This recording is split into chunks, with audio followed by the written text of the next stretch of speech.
Para falar sobre a teoria da cor, nós vamos usar um instrumento que vale ouro, o disco das cores.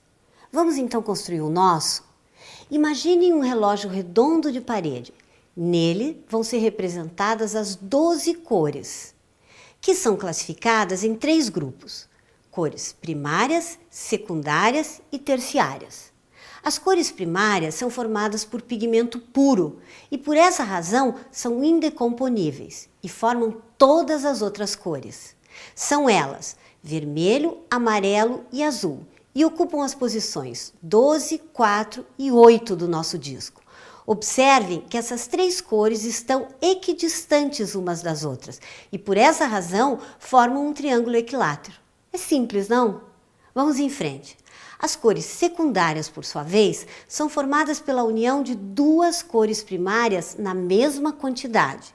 São elas laranja, verde e roxo ou violeta.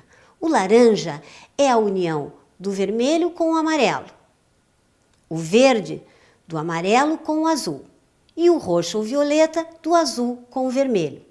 Da mesma forma que as primárias, elas estão equidistantes entre si e formam um triângulo equilátero, dessa vez de cabeça para baixo. Finalmente chegou a vez das cores terciárias. Essas são formadas pela união de uma cor primária com uma cor secundária em qualquer quantidade. Assim, vermelho primária com laranja secundária, vermelho alaranjado terciária. Amarelo primária mais laranja secundária, amarelo alaranjado terciária. Amarelo primária mais verde secundária, amarelo esverdeado terciária. Azul primária mais verde secundária, azul esverdeado terciária. Azul primária mais roxo secundária, azul arroxeada terciária.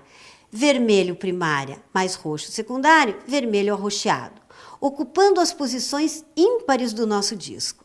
É aqui, das cores terciárias, que se forma um maravilhoso mundo das cores, porque cada vez que eu altero a quantidade da cor que a forma, eu tenho uma nova matiz.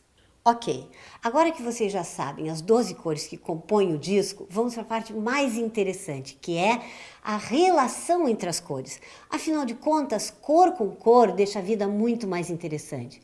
Mas como combiná-las? Aí vem a nossa insegurança. Com esse disco, ela terminou. É só fazer isso aqui, ó. E este disco central mostra todas as relações que nós podemos fazer com as cores e o resultado obtido dessa mistura. Cores análogas são as cores vizinhas no disco. Elas aparecem lado a lado e são chamadas de análogas porque possuem a mesma cor básica. Azul mais azul esverdeado, ambas têm base azul. Amarelo e amarelo alaranjado têm base amarela.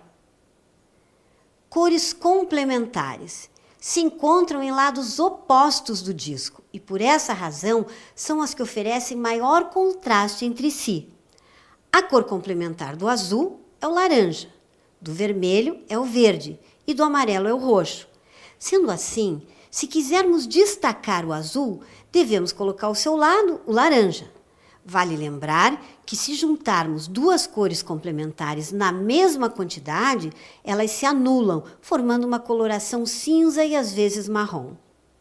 Split complementar é usado quando você precisa um grau menor de contraste do que as cores complementares oferecem.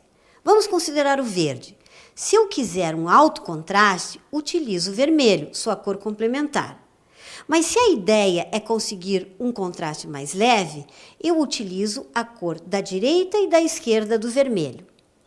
Verde mais vermelho alaranjado, ou verde mais vermelho arroxeado, ou ainda as 3.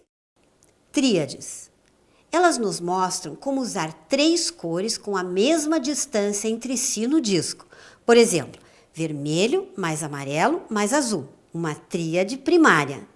Laranja mais verde mais roxo, tríade secundária.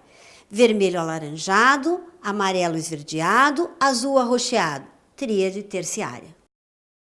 E finalmente as tétrades. As tétrades nos mostram como usar 4 cores ao mesmo tempo do disco. Neste caso, você terá 2 sets de cores complementares. Vamos escolher vermelho, amarelo, verde e roxo. Observem que vermelho e verde são complementares, e amarelo e roxo também. E agora que você já sabe como funciona o disco das cores, ele deixou de ser um instrumento e passou a ser uma ferramenta tanto para a tua vida quanto para o teu trabalho.